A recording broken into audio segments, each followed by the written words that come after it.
all that we're doing so that we can move our community forward. So this evening I am on stage with really the power behind Steward Speakers, our board chairwoman, Kimberly Bostick, and she has some remarks at this time.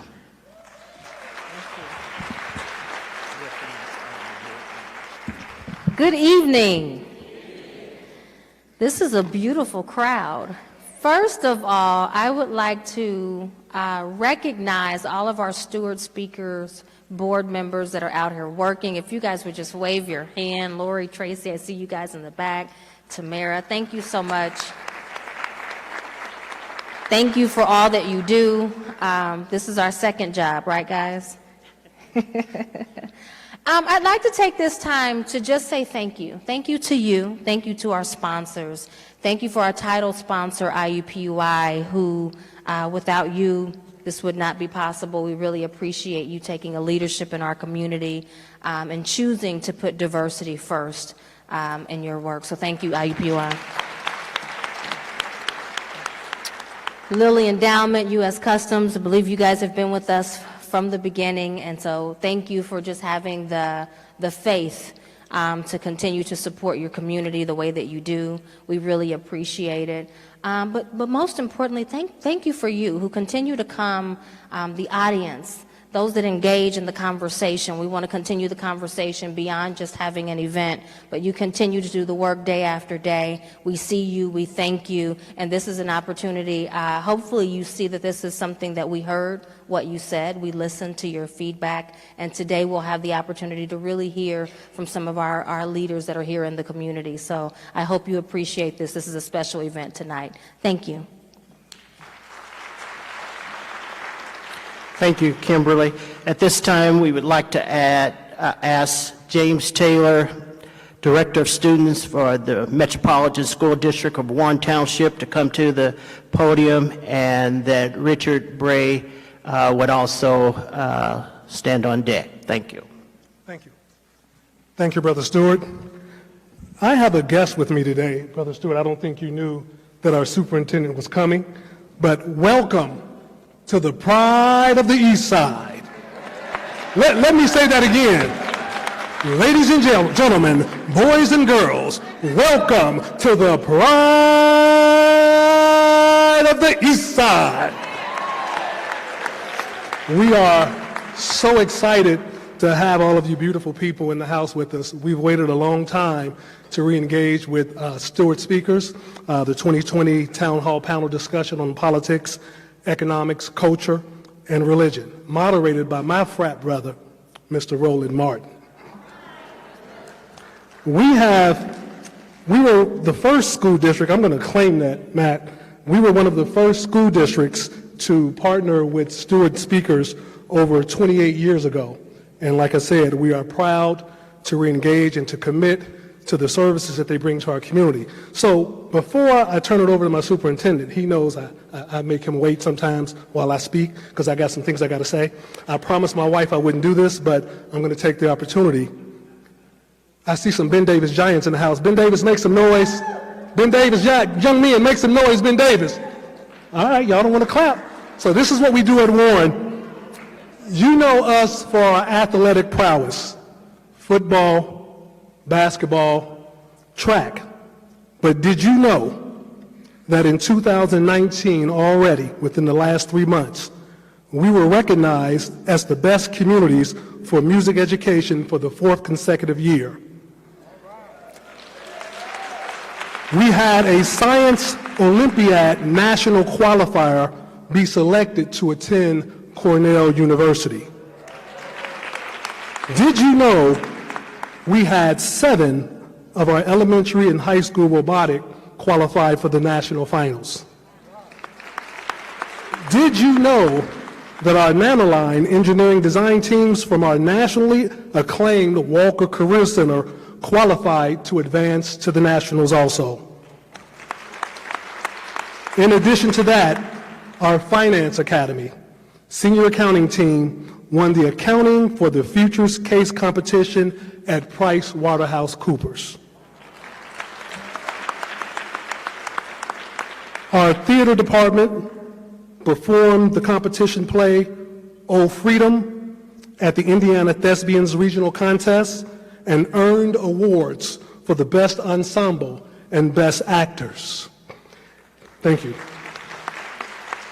And did you know you're sitting in the exclusive venue for the Asante Children's Theater? And finally, I want to say to everybody, my role as a director of student services is to make sure that we take care of all of our students and families. And one of our major goals is to decrease the disproportionality of black males being expelled and suspended from schools. We believe, thank you.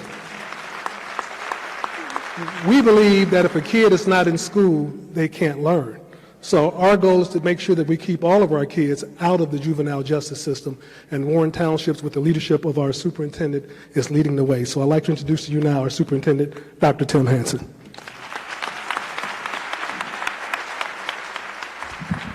Thank you, James. I remember the conversation we had to make all this happen, and we are so honored to have you here in Warren Township. When you're in Warren, your family, so welcome to the family. I do want to recognize one of our board members, Gloria Williams, if you could please stand. She serves on our Warren Township board. As Mr. Taylor said, we are fighting lots of battles, and we are fighting those for our kids. I see a lot of young people here tonight, and that's what we're here to do, is to serve them. So I appreciate the opportunity to be here this evening and learn. This is my first Stewart Speaker Series.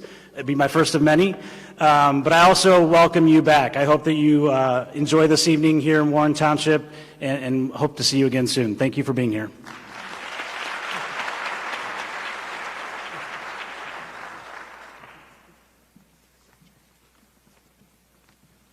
I just want to let y'all know, y'all look good. First of all, I want to say thank you all for being here this evening. My name is Richard Bray. I serve as the Community Partnerships Manager at IUPUI in the Office of Community Engagement. This evening, I am truly excited about a community partnership. IUPUI is proud to be in its 6th year as title sponsor for the Stewart Speaker Series. As you all know, for well over 3 decades, this series has brought over 100 leaders, community advocates, and other public figures to Indianapolis, putting global perspectives on local issues and empowering human potential. The Stewart Speaker Series, powered by IUPUI, uniquely creates a platform for dialogue on local issues. But as festive as the occasion is, I'm on the wrong page. Y'all know how it goes. You gotta stick to the script. First of all, we salute your leadership, Brother Matthew Stewart. Let's give Matt a round of applause. Our Chancellor, Nasser Pedar, was unable to attend tonight because he had a scheduling conflict. But by our commitment is demonstrated by both financial and vision and leadership that says that this collaboration matters, not only for IUPUI, but Central Indiana as a whole. Dr. Pedar consistently reaffirms the university's commitment to diversity. It is a value that undergirds the Indianapolis campus. The story of IUPUI is all about opening doors of opportunity for all students. Did you know that IUPUI educates about 90% of our students come right here from the state of Indiana? And I would wager a small bet that every person in this room either has a connection to IUPUI through a friend, a relative, or maybe you even attended yourself. Woo-woo! IUPUI is a part of the fabric of community. We are focused on student success and graduation. This is especially important for students of color. Right now, the fact is that over a quarter of our student body is comprised of students of color is good, but it's not quite good enough. Chancellor Pedar says the full mission will not be accomplished until IUPUI can become a minority institution, and everything needed to make that happen is being aggressively pursued. Many of you participated with us during our 50th anniversary, celebrating during the last academic year, and we thank each and every one of you who came out to support us with word, deed, action, and even contribution that celebrated 50 years. But as festive as the occasion was, we are looking forward to even more in the future. IUPUI collaborations are extensive throughout Indianapolis and growing every day. One of particular mention, as I conclude, is the partnership with the historic Madam C.J. Walker that created a $15 million grant from the Lilly Foundation to for a renovation project, to not only restore the character of this one-of-a-kind edifice, but to update the technology and secure the structure, assuring that the Walker will continue to thrive into the new millennium. In conclusion, we welcome the distinctive panelists assembled today who will share their intellect, expertise, and energy with those of you forward-thinking enough to come out and engage in this critical conversation. Thank you for advancing thought and possibilities right here in Indianapolis, and I love you today and forevermore, and there ain't nothing you can do about it.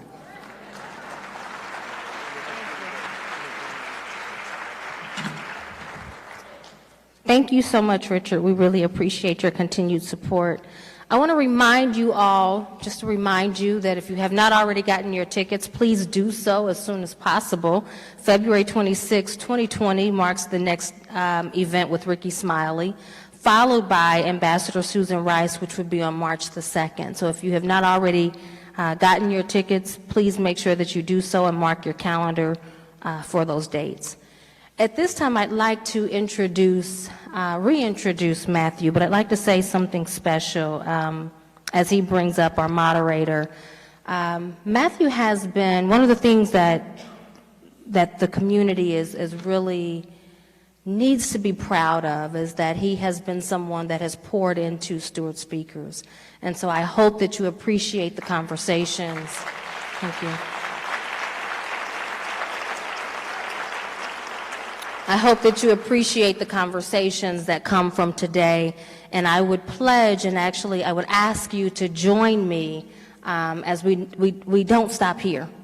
Don't allow the conversation to stop here. So get your pens out, get your phones, make sure you're ready to take notes, because this is going to be a very powerful discussion, and I hope that you will take this charge and go on to continue to do the work. Thank you.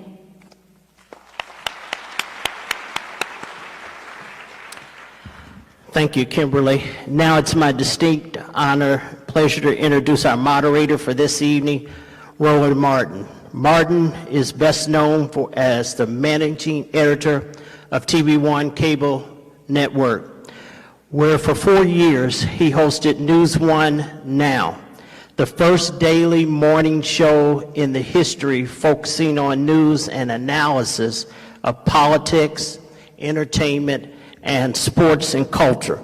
From an explicitly African-American perspective, Martin has been honored many times for his work, including 4 times by Ebony magazine as one of the 150 most influential African-Americans in the United States. He has won more than 30 awards for journalistic excellence, and he is 2-time winner of the NCAA Image Award, and my fraternity brother of Alpha Phi Alpha fraternity, Roland Martin.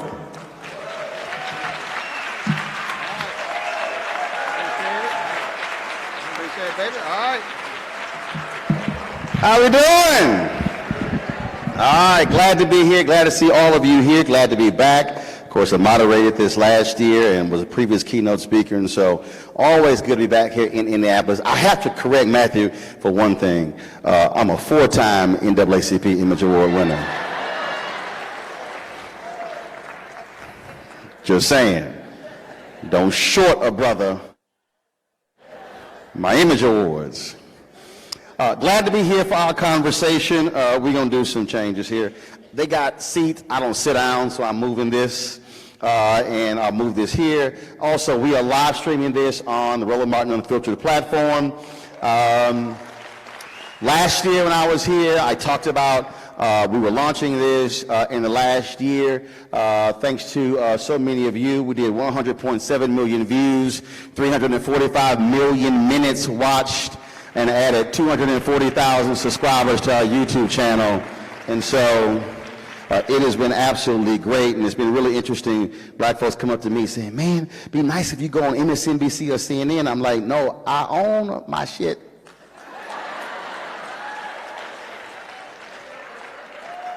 And that quote itself, you're going to hear it again, will be really the crux of our conversation tonight. So let's bring our panel. First off is Dr. George Frazier.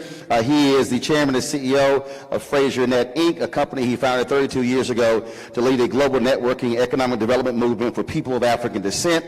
Spent 20 years in leadership positions with Procter & Gamble, United Way, and Ford Motor Company before starting his own business. In 1987, you came out too early, George. I don't know why you ain't listen. He's been named one of the best speakers in America, and 5 of his speeches have been selected for global distribution by the prestigious Vital Speeches of the Day magazine. Give it up for Dr. George Frazier.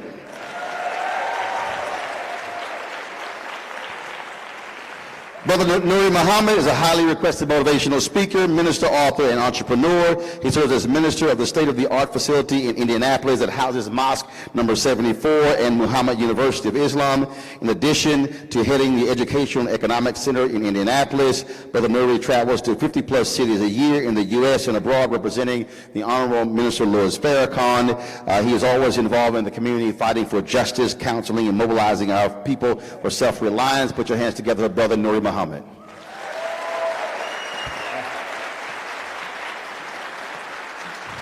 right.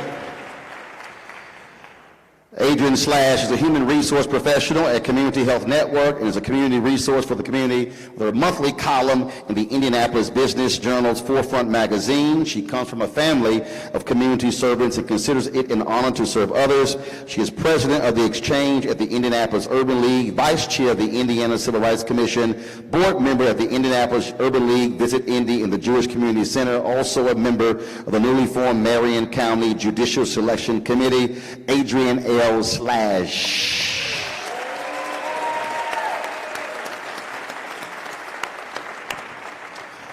Lauren Simmons made history when at 23 years old, she became the youngest female full-time female equity trader working on the floor at the New York Stock Exchange. She's just the second African-American woman on the trading floor in the financial institution's 226-year history. Her story has been featured on ABC, CNBC, CNN, and Fox, to name a few. The living fearless girl, Simmons has visited several countries sharing her story. The brand has been recognized by Hollywood as AGC Studio will be doing a film based on her life where she will be the executive producer. The film will star Kiersey Clemons, who will portray Simmons in the movie. Put your hands together for Lauren Simmons.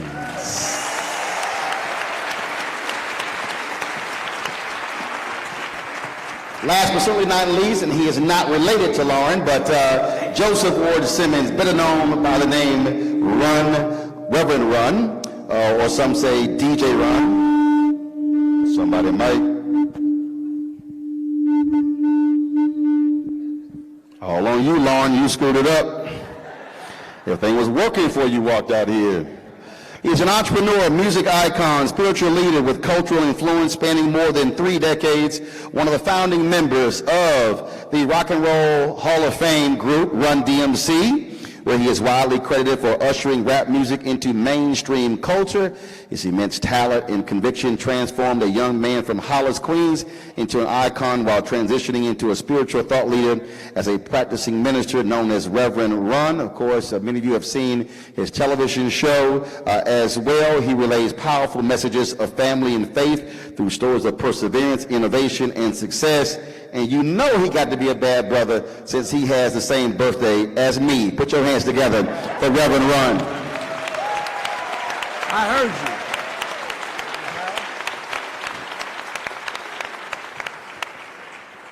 All right. Just so y'all know as well, let's see, right now it's 7:52. At 8:08, Game 6 of the World Series starts. My Houston Astros will be beating the Nationals tonight. That's why I wore the blue and orange African outfit. And just in case y'all think I was joking, that's why I got my Astros socks on. That's how we represent. So if any Nationals fans, y'all might as well go in. Y'all Nationals fans, it done beat y'all 3 straight games. Just took y'all's spirit. Y'all just depressed. Went to the airport today. They were all hyped last week when they beat us the first 2 games. They were talking mad trash. They had rosary beads out when I went to the airport this morning. All right, so when we had this conversation last year, what typically happens is we cover a broad array of topics. We talk about politics, we talk about culture, religion, you heard all before, but I'm going to narrow this down to focus on economics.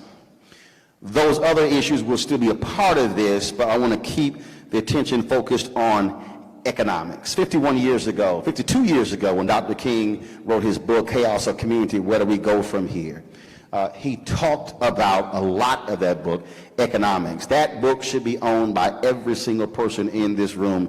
It is, out of all the books he's written, the most definitive work that speaks to what we should have been doing in the previous 52 years and where we are now. I'm going to put this out to the panel. Anyone can jump in. We don't have those sprinkler head conversations. Feel free to jump in, share your thoughts whatsoever. If you get too long-winded and you see me stepping this way, that means I'm trying to get you to be quiet. But we want to have a really robust conversation. And I'll start this way. Whenever we talk about issues in Black America, our natural inclination is to deal with money way down the line. We talk about, if you ask Black folks, what are the top 5 issues? I guarantee you, and look at the studies, criminal justice reform will be number 1. They'll say mass incarceration. They'll say police brutality. They'll say education. Then they might get to money when, in every other community, economics precedes everything else. How do we get Black folks to understand that if you do not deal with the money, you cannot confront the other stuff?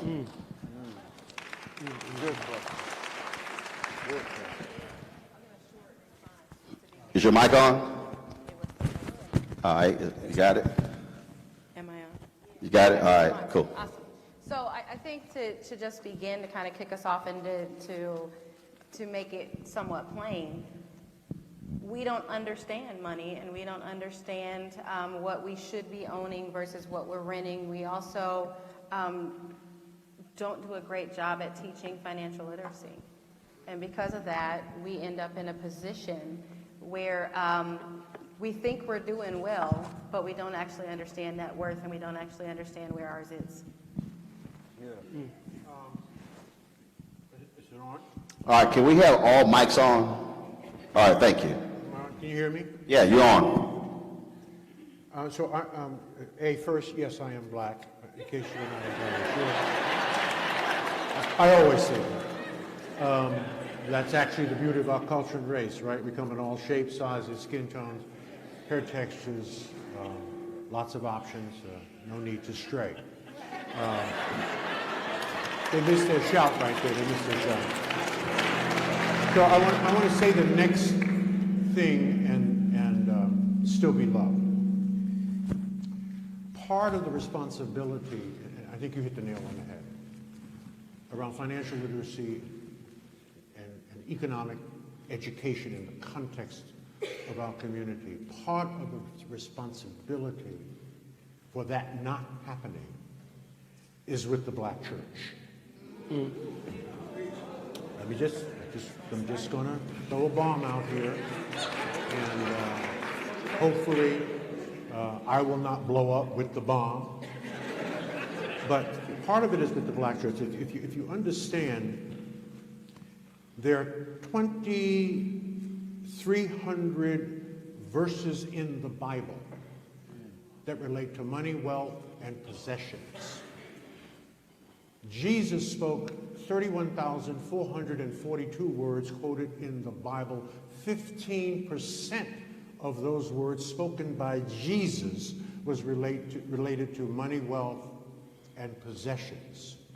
11 of Jesus' 49 parables, the greatest stories ever told, are related to money, wealth, and possessions.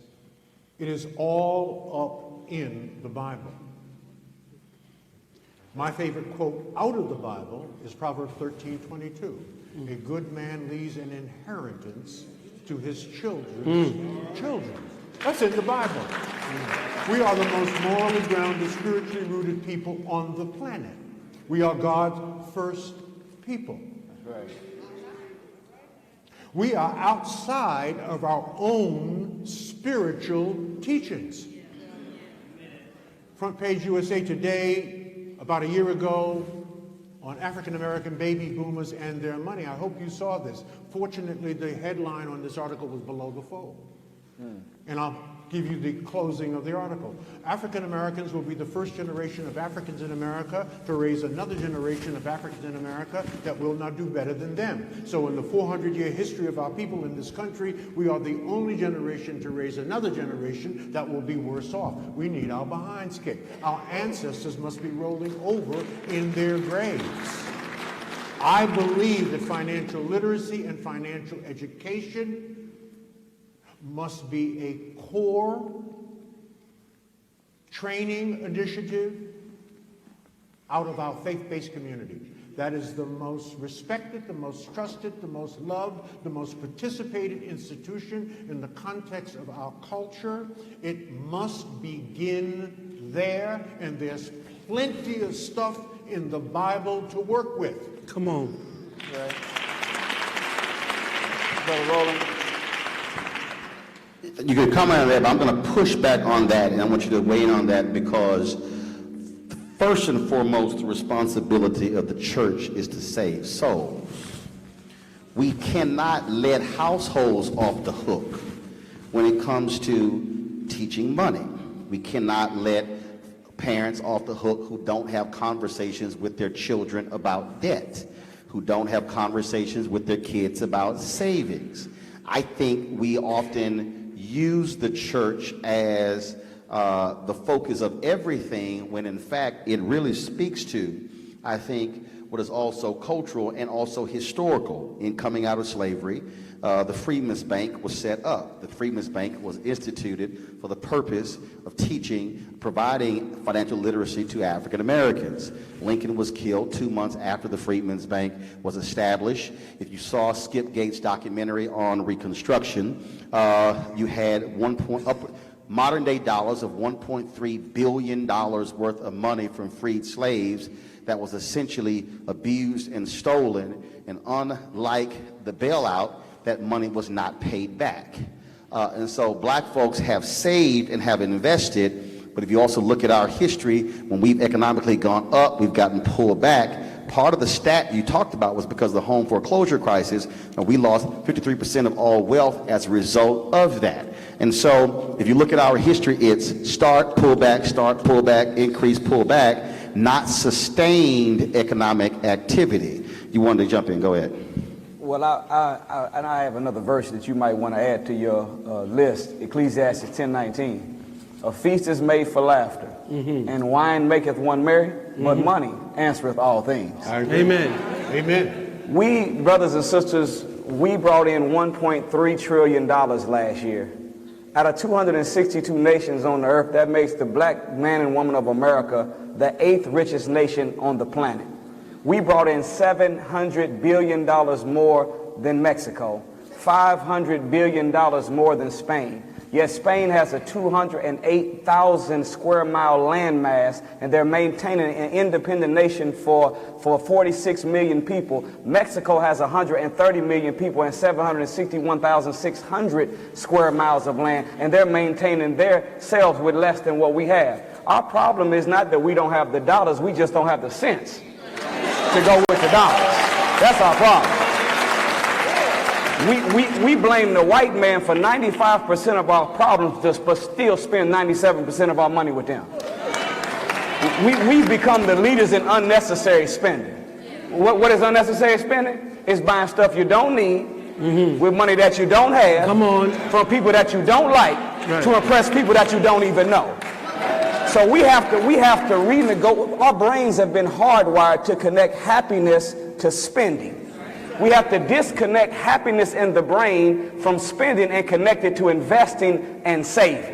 Come on. And if we do that, whether it's in church, whether it's in the home, wherever we learn it, it doesn't matter where we learn it. If we re-hardwire our brain and connect investing and spending the happiness, or investing and saving the happiness instead of spending, we're going to see ourselves back on top again, a rich nation like we're supposed to be, providing good services and products for ourselves. Amen. I'll just come in as the rapper and just say money is the key to end all your woes. Your ups, your downs, your highs, and your lows. You tell me last time that love bought your clothes. It's like that, and that's the way it is. And what I meant by that, I was a young 18-year-old guy in my attic, and God dropped that in my spirit. It sounded a little crazy, but black people have so much love in their heart that sometimes they forget to have the money in their pocket. We're very compassionate, we're very loving people, but tell me the last time that love bought your clothes. They will always try to pull us out and make us go into the compassionate side of ourselves. They'll even try to negotiate deals with you and put Jesus in the middle of it. They'll do anything they can to get you to get your eye off the money. So I'll just leave you with that quote, that money is the key to end all your woes. And you have to dissect that from there. That's what I want to put together. Thank you, Reverend Ron. Lauren, go ahead. I would definitely say that we last year spent $103 trillion. We can move markets. We are the consumers, and they are the merchants. And because of that, we are never going to get ahead if we keep consuming. And from a woman on Wall Street, it's disappointing. Brother Roland, let me to this go ahead. A simple formula that all of us can do when we take home today, to help us keep our dollars in our community. Because in the Asian community and the Jewish community, a dollar remains in their hands 28 to 30 days before it leaves. Among the Hispanics, it lasts for 14 days. But in our community, our dollar only stays in our community 3 to 6 hours. Wow. I don't know if y'all, that means that if a Negro got a direct deposit on Friday morning, before we got off of work, the enemy already had our money back again. Wow. The principle I want to put in the atmosphere is this: shop with your brother before you shop with another. Shop with your brother before you shop with another. Find whatever good product or service that you want. Find a black business in the immediate environment that you live in that can supply that. Be willing to drive a little bit farther and pay a little bit more, but shop with your brother before you shop with another. And if you can't find one in your local area, go online and find you a black business that you can support, that we can keep our dollars in our hands, because the longer the dollar stays, we are able to exchange it. I give you the dollar when you need it, you give it to them when they need it, and it comes back to me when I need it, and we're able to do a lot with a little. That's mathematics. Understand that point. The only issue is that when it relates to that issue, in terms of what it circulates, that has often been talked about. I've yet to see the actual data that proves it.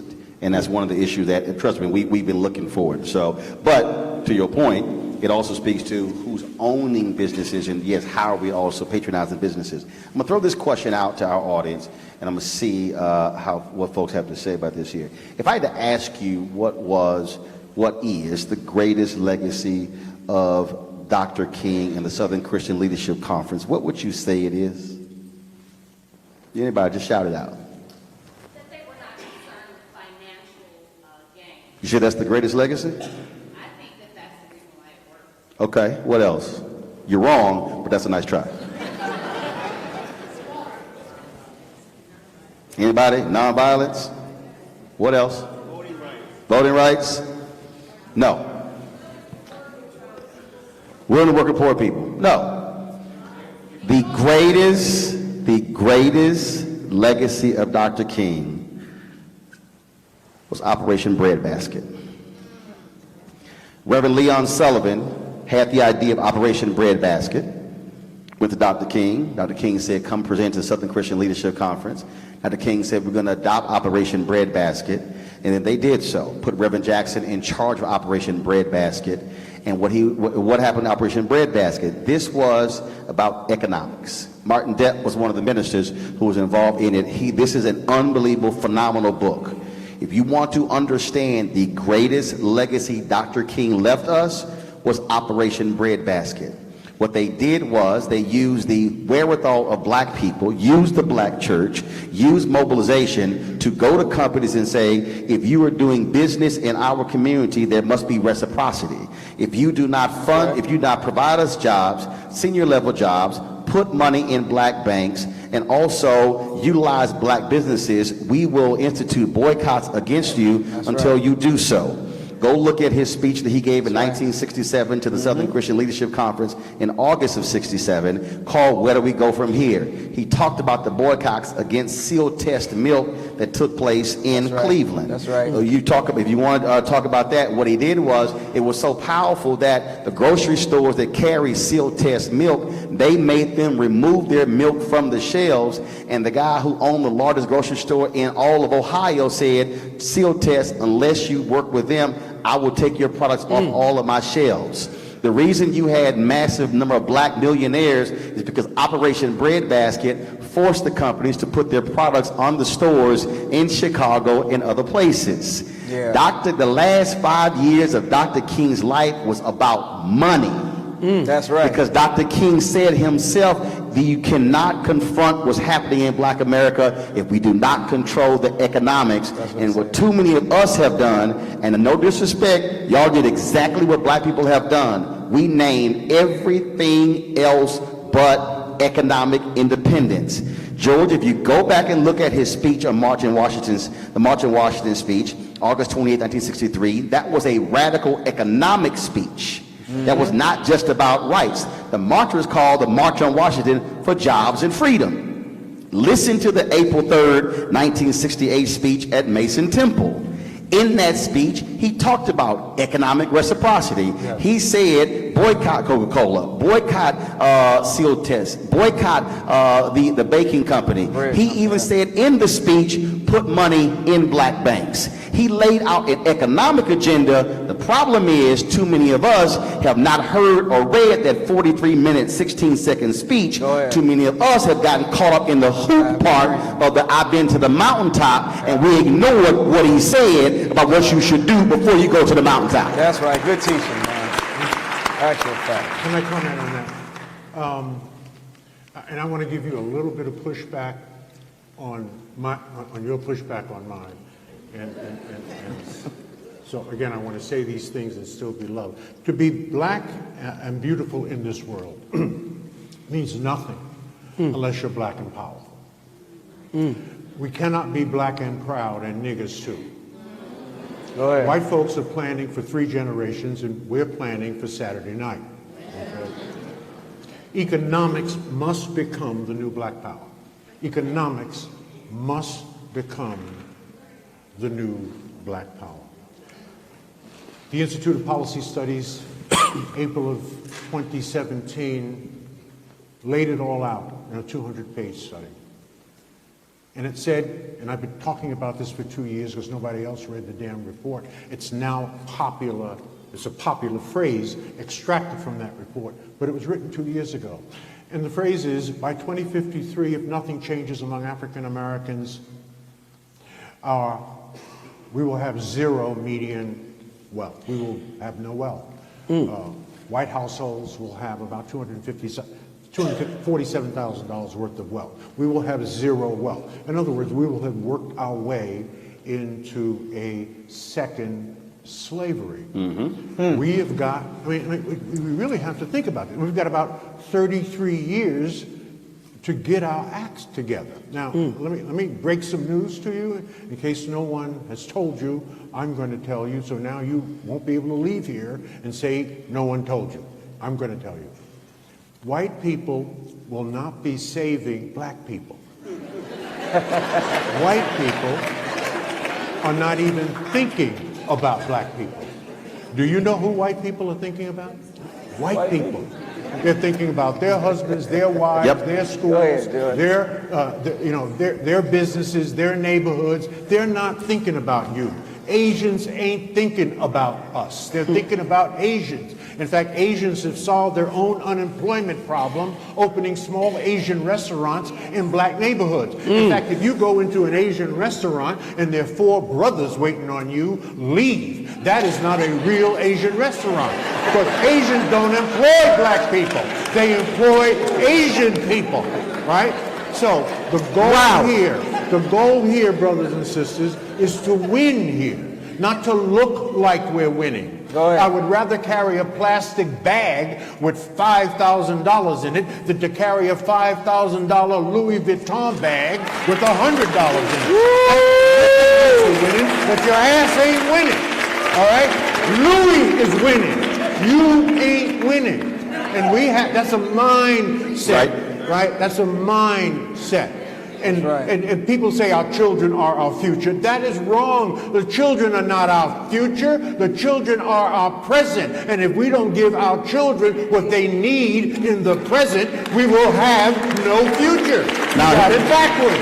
All right? So we have to fix that. Now, one minor pushback on what you said.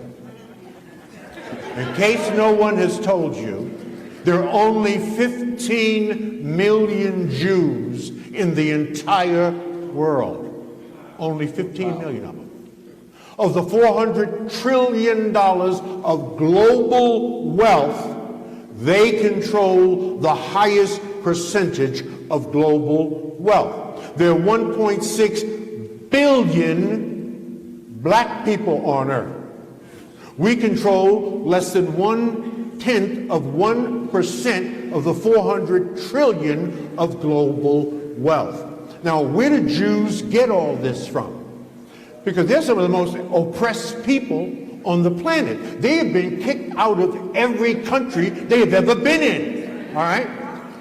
They get it from the synagogue. Have you ever been to a synagogue? Have you ever sat in a synagogue on Saturday and listen to what they talk about on Saturday, every Saturday for about 1,000 years?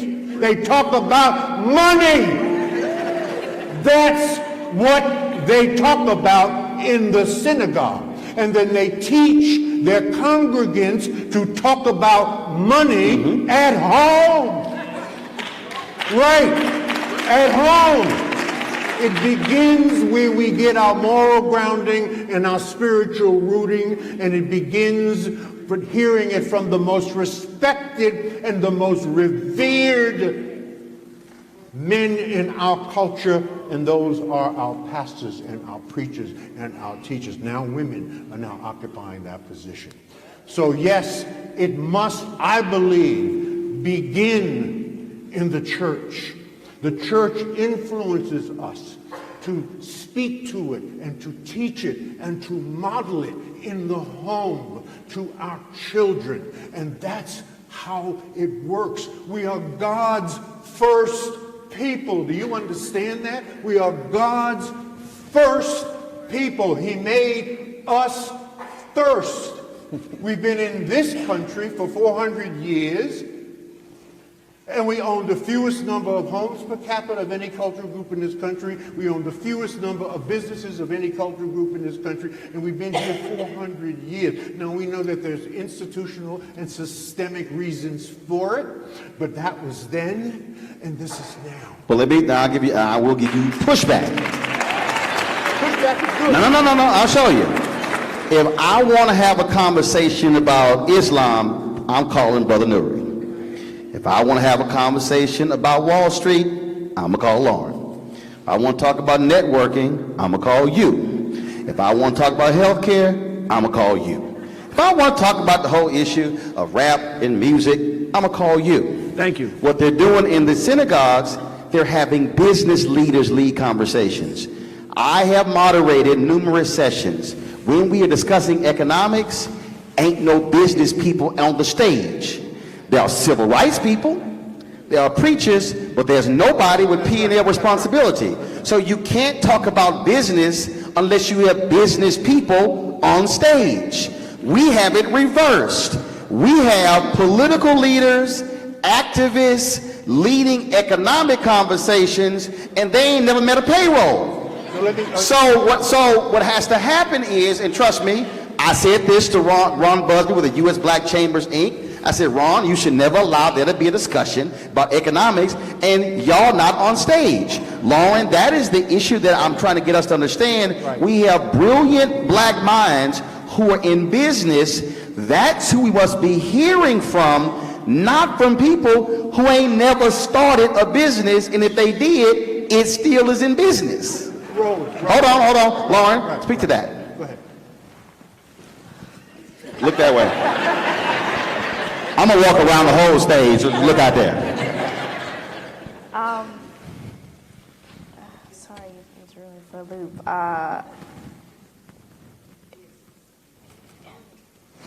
We need business people talking about business. Otherwise, we have the wrong people leading us in a wrong direction. Yeah. Not business people, right? Business people. Matter of fact, no, you can be a business person if you still know what the hell you're talking about. I'm cool with that. Because there are a whole bunch of black folks in our history who had a second and third grade education, but they were millionaires because they understand business. There's some folks who can pronounce business and can't run nothing. Lauren, go ahead. Well, what our history in America has showed us, I think of Weeksville. Is anybody familiar with Weeksville? Weeksville in Let us know. New York. Weeksville is one of the first African-American black communities that was founded in Brooklyn, New York, that had its first millionaires. And they were all congregated together, and they built their own banks, built their own housings, did their own educational system, and they taught it on. Weeksville was around for 127 years. And then people got money and realized, I'm going to go across the water. I'm going to go into Manhattan and put my money there. And slowly but surely, By the early 1900s, Weeksville had disintegrated. Now, I just did a piece on Hulu for Black History Month this year with Michael K. Williams, myself, and 3 other individuals, and we went out to Weeksville, and I had never heard of it. But the fact that in 2019, now that I've heard of it and I've gone around and this has been on television, et cetera, people have not heard of it. We are making the same mistakes over and over because we're not looking back in our history. We have done it and we have successfully done it. And the mistakes that they made should not be the same mistakes that we are making today. Period.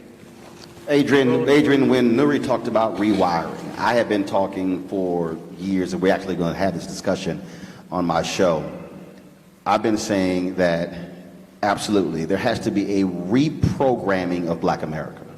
And the reprogramming has to hit so many different facets because, to his point about self-esteem, we derive self-esteem by, yes, what I'm wearing, how I look, how I'm flossing. I think about when I was working at WVON radio, a couple of my colleagues were CNN. They came to set up my radio studio for some Skype stuff for CNN.com.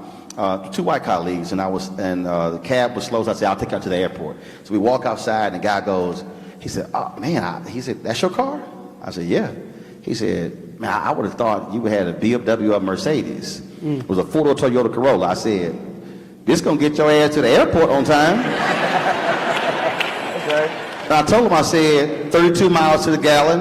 I said, does all I need to do, and it's paid for. I said, and if I go to a 5-star event, black tie, I will drive this sucker up to any hotel, hand the keys to the valet, because I don't give a damn what none of y'all think. And he was like blown away by that, but I needed him to understand my value ain't in the car. Hell, I wash my car once a year. I don't care what it look like on the outside. It's running. I don't care what y'all think. And when I say don't care, I don't give a damn what not now person in this room thinks about what I drive. Because y'all ain't paid for nothing. And we really have to have a completely, a rewiring, a reprogramming, and it has to start, I mean talking about adults, kids, whatever, because that to me, allowing that to continue contributes to us being broke, contributes to us not understanding economics and saying your value is not in what you wear, what you drive, it's really what you can do here. Speak to that again, how that has to be a focus of so many of us. So I think that the one thing that we really get lost on is the fact that everyone sees you, they take all your pictures, we've got social media, it's blinding people, we're showing people things aspirationally instead of being realistic about life. Yeah. So I think that we have to get ourselves to a place where if you are doing well financially and you understand systems, everyone has to teach other people. And we can't just create a wonderful bougie black wealth space. We have to be willing to peel back the books, show people how it works, teach everyone, build up trust inside of our communities so that we are doing it, and it's not just one section of people who invited their friends to talk, but it's everybody that's matching their money. Yeah. And we have to do the education piece from a holistic approach. And that's right. Cannot, we can't afford to continue to let some people do well and watch folks who have bad practices with money inside of our families, inside of our friendship circles, and inside of our little groupings that we're not showing how to do stuff. So, but Rev, for me, it's self-esteem. I got frat brothers who have private planes, and I'm like, bro, way to go. But I'm not sitting here going, oh my God, I don't have one. I will get my behind on United, American, Delta, Southwest. I ain't nowhere in hell I'm flying Spirit. But the point is, my self-esteem, Reverend, is not tied into, oh my God, I wish I had this. Amen. I'm proud of what they've gotten, but my self-esteem is, if I'm in first class or coach, I'm good, because guess what? It ain't the bus. And if I got to take the bus, I'll take the bus. so much of this is self-esteem, where we're trying to run with folks, and it's hurting us economically long term. Yeah, well, at the end of the day, when I first decided to put this collar on, imagine going from the Drake of my time, Run from Run DMC, to putting this collar on my neck. That wasn't a popular decision to most people until they saw me with the family. I believe that I was the one that made the shift to get rappers to start getting married and to walk into the self-esteem is in the home, and what you should be bringing to the people is showing images of a loving father in the home, so we can get the fathers back into the home and get the people to come together. So for me, making a decision to go from Run to Reverend Run seemed very crazy to everyone that was around me, because when I started to do it, at that point, gangster rap was the biggest thing. And people thought I was crazy. I'd come onto the red carpets and they'd say, oh, is this your Halloween outfit? I went through much ridicule until Run's House hit MTV. And when that happened, I saw the shift. I remember being with Jay-Z one day, and he was doing a charity event for us at Madison Square Garden, and he saw me just sitting back with my Reverend collar on and my suit, and at that time he still had on his, baggy jeans and stuff, and he said, I see what you're doing, but now you see LL Cool J married, Jay-Z married, Kanye married, and all these different people, because God took me and put me in front of the masses, and he made sure it wasn't on a church channel. He said, let me take the Run that brought us to this rap music and put him on MTV, where they have the Jersey Shores and all the crazy stuff.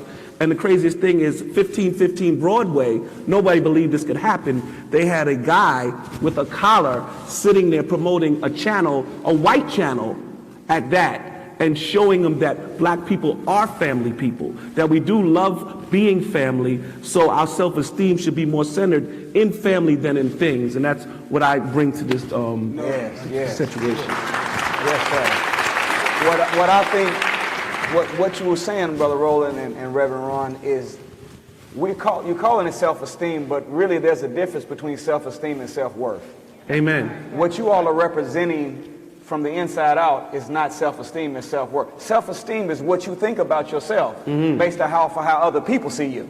Amen. But self-worth is what you think about yourself based off of what God said about you and what you think when you look in your own mirror. Amen. So because you all are operating from the inside out, not from the outside in, it's not a self-esteem thing. You're not looking for exterior validation. You're looking for interior validation based off of what God already said about you and what you see when you look in your own mirror. Second, Dr. King was not assassinated because he was a sleeping dreamer.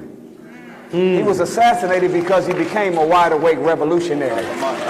When he went from, listen to this, when he graduated from civil rights to silver rights. Come on, preach. And he began talking about the redistribution of the pain and punishing our enemies and rewarding our friends, withholding our dollar from those that did not treat us fairly. That is whenever they knew they had to get rid of him, because he was shifting the paradigm that would guarantee black people would have real power in the wilderness of North America. See, I need to stay right there, because Coretta Scott King actually said that. Byron Allen gave an interview where she said, they killed my Martin when he was talking about the money. And again, I threw that out to us because I go back to how I started this. We, in our celebrating of our leaders, we have helped promote what they want us to promote about Dr. King. Come on. The reason I'm telling you, if y'all read the book on Breadbasket, come on. There's a story Depp has in the book where SCLC could not meet their payroll. He asked Reverend Jackson, as a matter of fact, let me put a pin in that right here. It's a whole bunch of us who diss and dismiss Jesse Louis Jackson Sr. Right. But the number of black millionaires created because of Breadbasket was because of his leadership. We celebrate Essence Festival and say 450,000 black people Go through Essence Fest, the largest festival of its kind in the country. When they had Black Expo, the precursor to your expo here, it started in Chicago, 700,000 attended over 5 days. It was almost double the size of Essence. That was his creation. And I say that because as he just turned 78, battling Parkinson's disease, don't let him be in your presence and you not say thank you. Amen. And that needs to be said.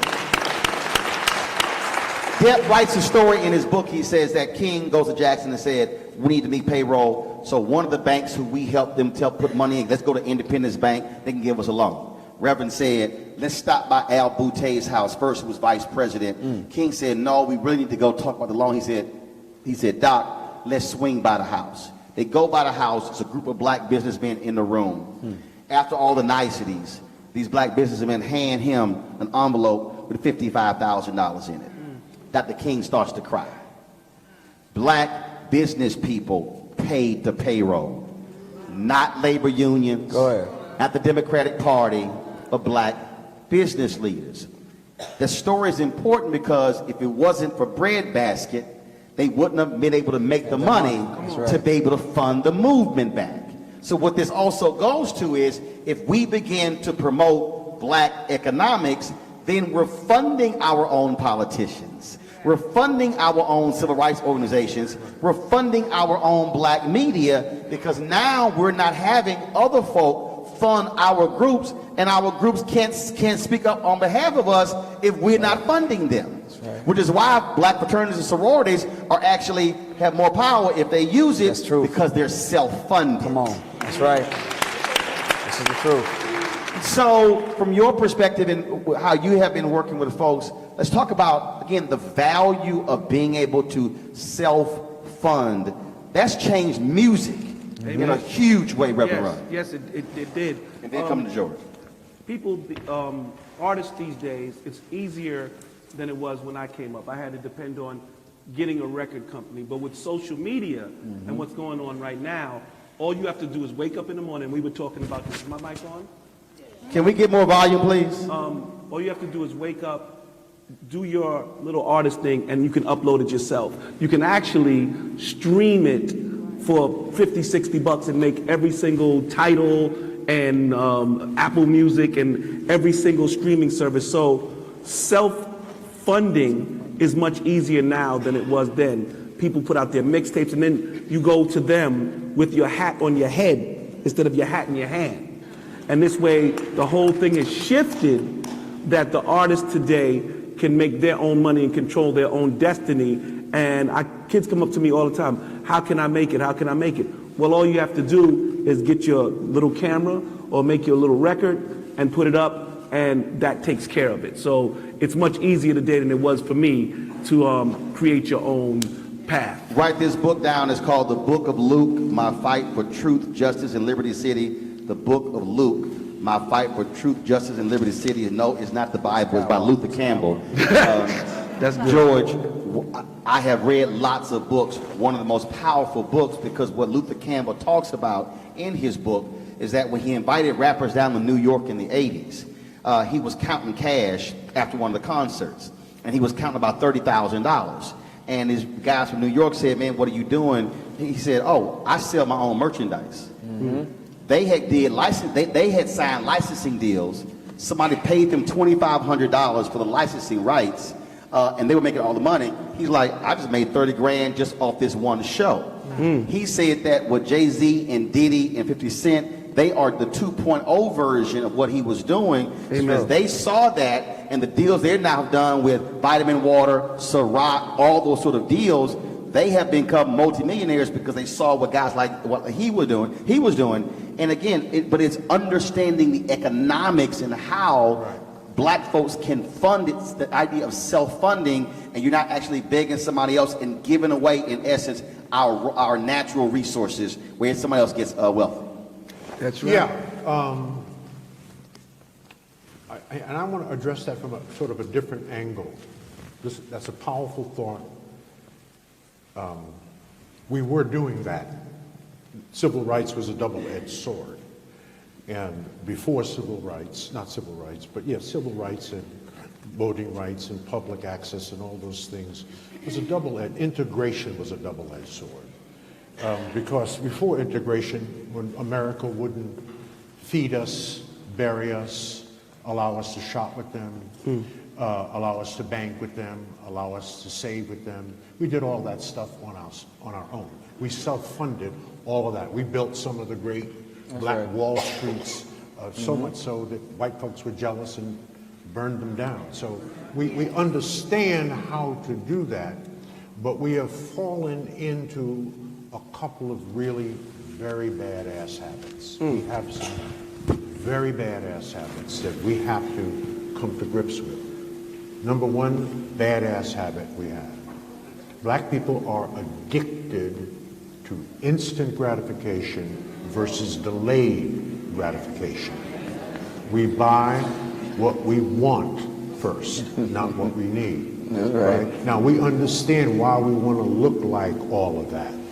We understand that we have been an oppressed people for 400 years, and we are trying to make a statement that I am somebody, and so we go for the Nikes and the Louis and all of that stuff to say, look, I'm as good as you, right? So that's instant gratification.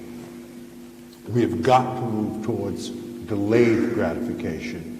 What people you're sitting up here on this stage are excellent examples of delayed gratification over time. They've paid the price, they've taken the risk, they've taken the bumps and turns and bruises and the obstacles that was in their way, and they ultimately are sitting on this stage. They have deferred more to delayed gratification than to instant gratification. Very bad habit. Second bad habit. This is huge. A.C. Nielsen came out with a major study last year, I hope you read it, on the television viewing habits by cultural group. Black people watch 40% more television than any people on the planet. We watch... Hold on, let me tell you what the study said. Don't give the 40%. Give the number of hours. That's where I was going. Let me finish. Let me give you some pushback. Hit the hours. We watch 72 hours of television a week. Black people watch 72, that's 10 hours of television a day. That's 72 hours of television a week. The equivalent of 2 weeks of work. All right. That's 10 hours of television, more than 10 hours of television a day. Any Negro that watches 10 hours of television a day needs their black ass kicked. That's what they need. Now, let me tell you why. There's a deeper reason. There's a deeper reason when you are consuming 10 hours of television. Go ahead. You are subject to 1,140 commercials. Do you know what they call stuff that they put on television? They call it programming. Go that ahead means now. you are being programmed to be a consumption machine.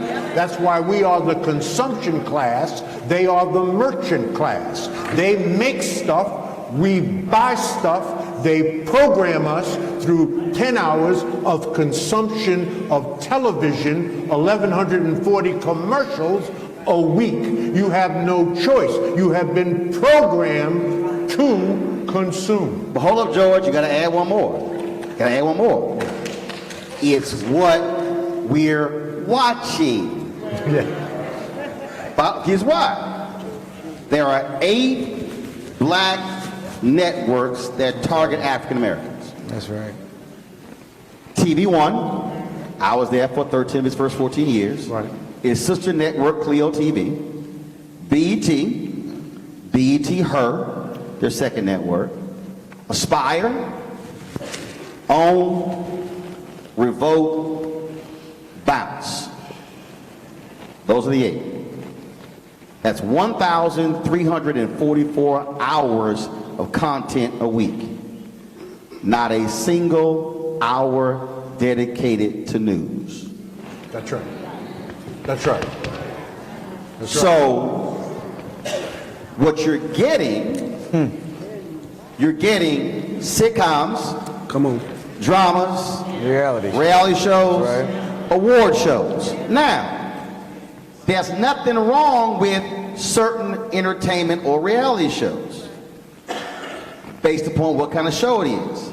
Reverend Ron's show was totally different. That's right. That you didn't have sisters throwing wine in each other's face, acting the fool, cussing each other out, and calling themselves housewives, and most of them not married. Right.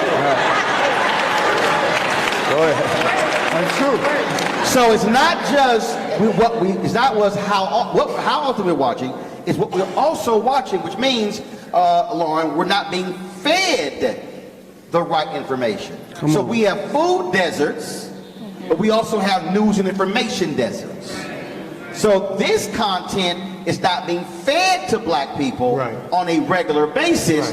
To your point, George, we're being fed as consumers, and that's also the problem, because if you flip it with white America, they're being fed news and information as opposed to entertainment being dominant, and then it fulfills itself because we say, well, but that's a black network. Yes, but the cycle is being repeated, and that's the problem. And so, Lauren, when you talk about that, what we're being fed, what do you advise folks watching who are here and who are watching this live stream? What should they be feeding themselves, feeding their children, feeding their family when it comes to economic self-reliance, but also understanding economics and money? Well, I was trying to Google, that's what I was doing on my phone, how many percentage of African Americans that turn on CNBC. Didn't even come up, so. Oh, no, I can help you with that. When I had News One Now, I beat CNBC in the number of black people who watch. Ain't that many of us watching CNBC. We know we ain't watching Fox Business. Bloomberg is very low in the numbers, so the reality is the numbers are not high at all. No. And my number one question everyone asks me, how do I get into trading? How do I buy a stock? You turn on Bloomberg, you turn on CNBC, you watch it at least 2 hours a day. All the answers that I can give you are all provided on the TV. So what you're watching and you're consuming is what you're going to be doing. And if you're watching, like you said, Housewives, that's what you're going to get. If you want to learn, there's a wealth of knowledge out there, even if you don't have on those networks and those TVs. There's Google. You can learn. Everything can be self-taught. It's 2019. If you can have your phone glued to your hand at all times, which people do 65% of the day, you can Google and you can access knowledge that you really truly need. Adrian, we had News One Now. Deborah Owens was America's Wealth Coach. She would come on the show. We would do these financial segments. And it was amazing when the show would be over. She would have 100 or 200 emails from black people who were saying, okay, tell me about this and about that. I'm saying that because unless you have the vehicle that is providing the information from our perspective in a way for us to receive it, we'll receive it. The problem is that we don't have enough vehicles providing information. We're actually laughing ourselves to death through radio and through television. So I think that you're bringing up a great point. So we only have so many places that we trust. Here locally in the city of Indianapolis, if we want to hear what's going on in the community, we know from 1 to 3 o'clock you can go to 1310 The Light or the new FM version. They have to then make sure that they're programming everything that we want to learn here. 1 to 3. From 1 to 3 p.m. Monday through Friday. That's 2 hours. Right. So you have to make sure that you are near a radio, live streaming online, or maybe watching on Facebook if the person who is doing the show live is live streaming. And those of us who cover from time to time, we figure out the best way to do it. What's happened with the other 22? Gospel music, and they have some community affairs shows that kind of pop in and out. But so your show leaves TV, right? You were on a channel that we trusted. You are a source that we believe. You are a source that we trust. We only wanted to hear black slanted stories from you. The same way that here locally, we only want to hear black slanted stories from our Radio 1 networks. If we do not have people that we trust giving us news we can use, we can't guarantee that we trust any of it. Therefore, why should we even start trying to answer his questions or start learning the information that Lauren's giving us? We can't do it because we need to get things from sources that we trust and believe that aren't going to, pardon my French here, screw us over. Which why, Brother Nuri, we have to think differently about new technology. That's right. You mentioned the phone. There used to be a thing called the digital divide that still exists. What happened was black folks actually had mobile devices and not computers at home. When the economy changed to mobile devices, black folks were prime positioned. Because we said, I can't pay two bills. It's either a home phone or a cell phone. So we owe black people, according to the same Nielsen report on black consumer, we over-index on PDAs, smartphones, as well as pads. We over-index. We over-index on social media. Brother Nuri, the point is not that we over-index on social media or on those devices. It's what we're doing on the devices. That's right. We're playing games and reading entertainment on the very device that has the information that you're talking about, you're talking about, you're talking about, you're talking about, and we're walking around clueless saying, who's going to teach us, when it is sitting in their very hand. Well, this, Brother Roland, you're on point. I wanted to put a statement in the atmosphere that renegotiates our attention from the television. Leaders are readers. The slave masters, leaders are readers. The slave masters, after they got finished recooking the public school system, and made sure that they cut us out of all our images out of all of the curriculum. That's right. They have a saying now, the best place to hide something from a nigga is to put it in a book. So if you want to get the best stuff, you're not going to get it on television. You're going to get it out of a book. And you'll find that when you open up a book opened in your hand looks like a bird and its wings spread out. At least it looks like the birds that you used to draw when you couldn't draw the good art. But y'all know what I'm talking about. And you've heard of something called the bird's eye view? Yes. Have you noticed that wealthy people live in the penthouse suite and it's never downstairs by the gift shop, it's always on the top floor? The mayor's office here in the city is on the 25th floor in the city, the top floor, right? You go to a hotel, you want the presidential suite, you're not down on the first level, you're on the top. It's something about having that bird's eye view of being up in the air, and books will take you up in the air like a penthouse suite, like the top floor of a city county building, and when you're higher up, everything that looks big to others looks small to you. When you're high up, you can see farther than everybody else can see, and when things look smaller than to everybody else, it becomes easier for you to approach and fix. Leaders are readers. Turn off the television and pick up a book. But I go back to when you talked about self-esteem, self-worth, and I want Reverend Ron start here first and I'm come to George. It's also understanding vision. Yes. So you talked about News One Now. December 2007, Alfred Liggins calls me to his office to tell me they're canceling News One Now. I don't flinch, not a punch in the gut. While he is talking, while he is giving me the reasons why they're canceling the show, I'm already planning. Amen. In fact, I was planning 3 years before. No, I actually started planning what I'm doing right now the day we started the show. Because I always focus on the next thing when one thing is already started. Amen. Because I anticipate it ending. But the thing that was a trip, Reverend Ron, was that black people, when you gonna be back on television? I own this. Right.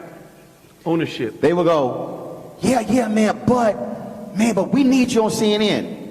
So you want me to go back to what I did 6 years ago? Actually started doing 12 years ago, haven't done in 6 years. And you want me to go back into a system that I don't control, where I don't determine the topics, where I don't own the content, I don't determine who the guests are, but you want just to hear my voice. Amen. I said, you do understand by launching my own digital platform, I own it, I control it, I determine the topics, I determine the guests, and I determine when and where we do the show at any time. Go ahead.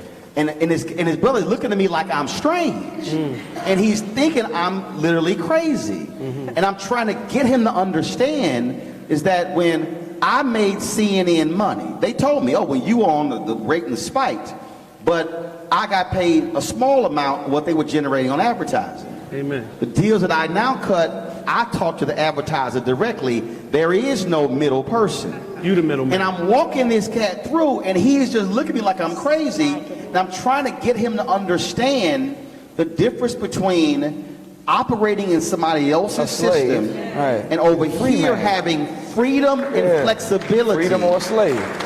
To control all aspects of it.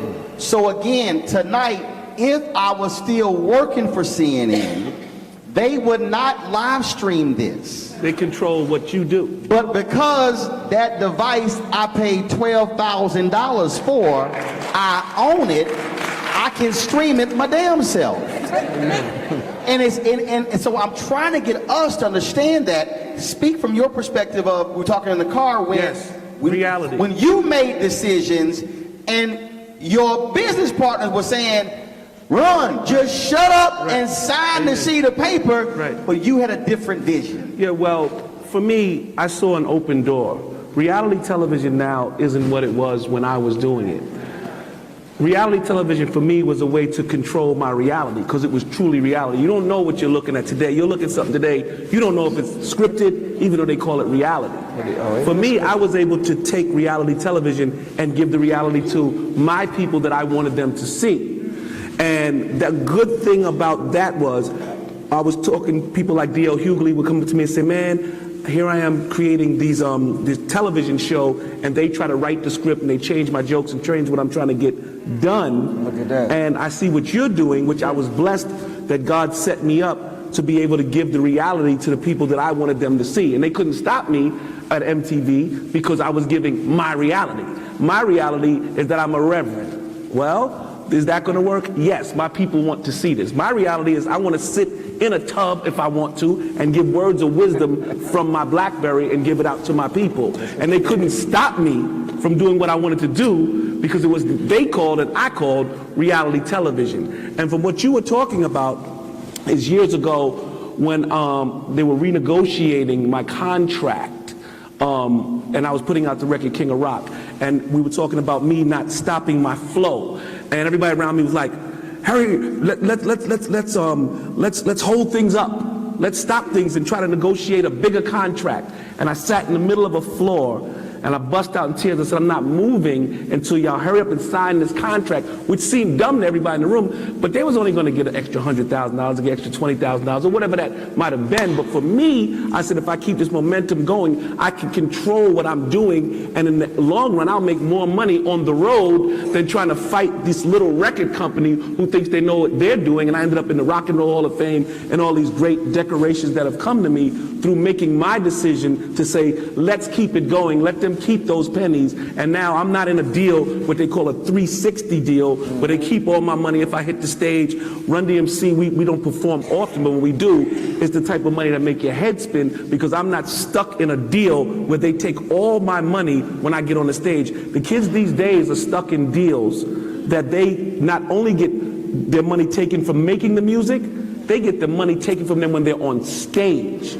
So by me keeping the momentum going and signing the contract, and that contract being over now, I control my own masters. I control whatever I'm going to say out of my mouth is in my hands, and that's what we were talking about. George, Solutions. Let's talk about solutions. I'm going to hit you with this because I want you to answer this. Because again, it's seeing it differently. And it's just, sometimes I think it's about calming yourself and allowing the vision to go. There's the brother who was the voice of the Lion King. Yes, I saw Disney that. came to him and said, Amen. $2 million. He was like, Jason Weaver, right? That's what his name was. he was Weaver. like, damn, I ain't never seen $2 million. Right. And his mama said, If that's what they offer. now if they gonna offer you $2 On million, the first. How much they make? wonder how much they gonna get paid. And so he didn't take the $2 million. Mama was thinking. Mama slowed down and said, hold up.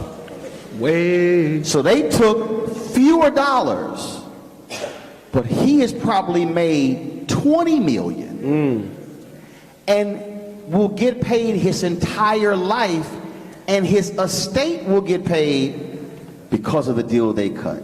Delayed gratification. So let's, George, I want you to unpack that. I want you to unpack, because I pulled up Bobby Bonilla, the baseball player. Bobby had a contract. They wanted to pay him this annuity, and he said, no, I don't want to take his wife, now his ex-wife, said, fool, take the deal. Bobby ain't played in a decade, but gets paid $1.9 million every year on a certain day, and will get that money for like another 20 years. It's the greatest deal ever in sports, because his wife said, fool. Read the fine print. I want you to speak to how, when we talk about economics, how we need to take a breath to see the vision beyond just the dollars that are right in front of us. Sure, very quickly. Let me give you a piece of advice. I'm an elder, 75 years old, so listen up. Black don't crack. Right? Listen up. Even light black don't crack. Hey, I learned it. So They say beige don't age. That's I made a new lie. decision, a very important decision. And I want you to make the same decision. No longer debate Negroes that Harriet Tubman would have shot.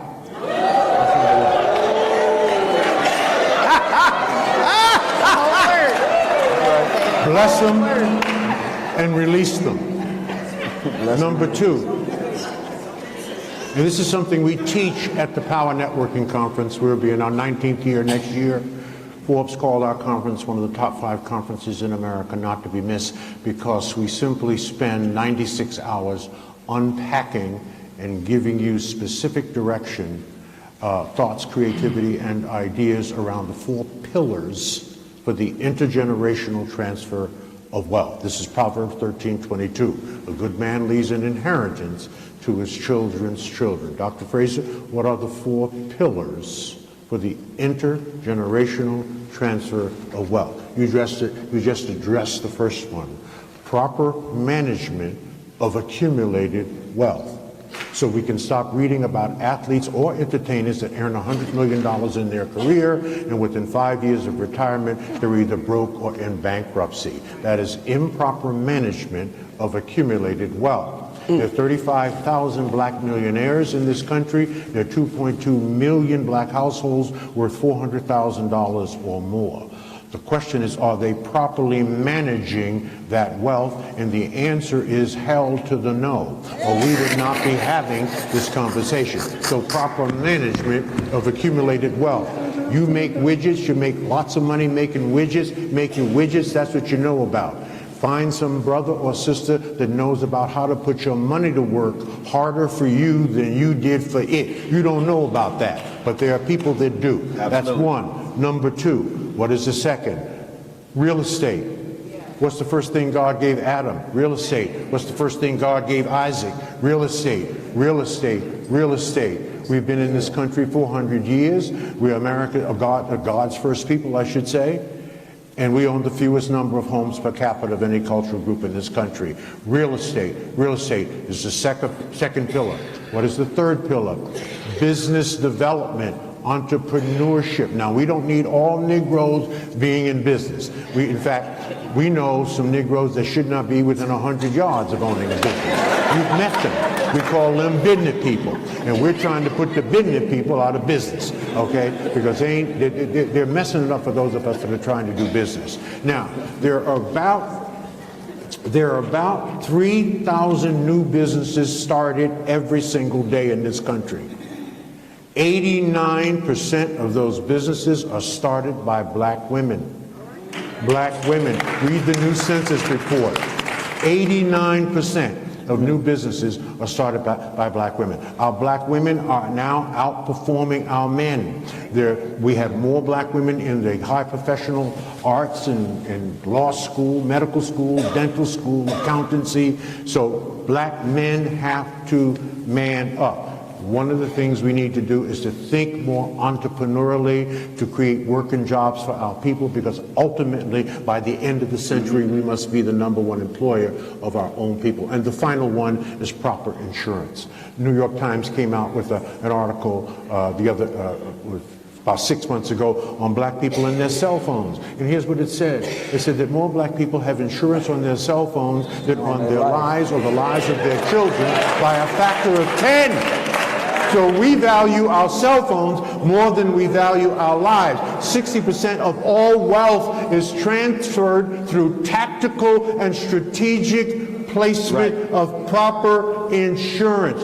Those are the 4 pillars for the intergenerational transfer of wealth. And when we talk about those businesses, when you talk about those black businesses, and yes, people clap when you talk about black women starting business at a faster rate than anybody else. But here's the problem. There are 2.6 million black-owned businesses in America. 2.5 million have 1 employee. Two, those of the 2.6 million black-owned businesses, they do an average revenue of $54,000. 7 years ago, when we had 1.9 million black-owned businesses, 1.8 million had 1 employee. When we had 1.9 million black-owned businesses, they were doing an average revenue of $110,000. That's right. So we've added 700,000 new black-owned businesses, but they're doing half of the revenue. So what I tell people is, I don't want more black-owned businesses. I want more black-owned businesses with capacity. I want us to have more black-owned businesses that have more than 1 employee. And again, to the point I was making earlier, where people don't understand how you change it, Roland Martin Unfiltered has only been in operation for 13 months. Last year, we did $700,000 in revenue. I'm in the category of the 100,000. I have 14 employees. And so when people say, oh, my goodness, why did you do this?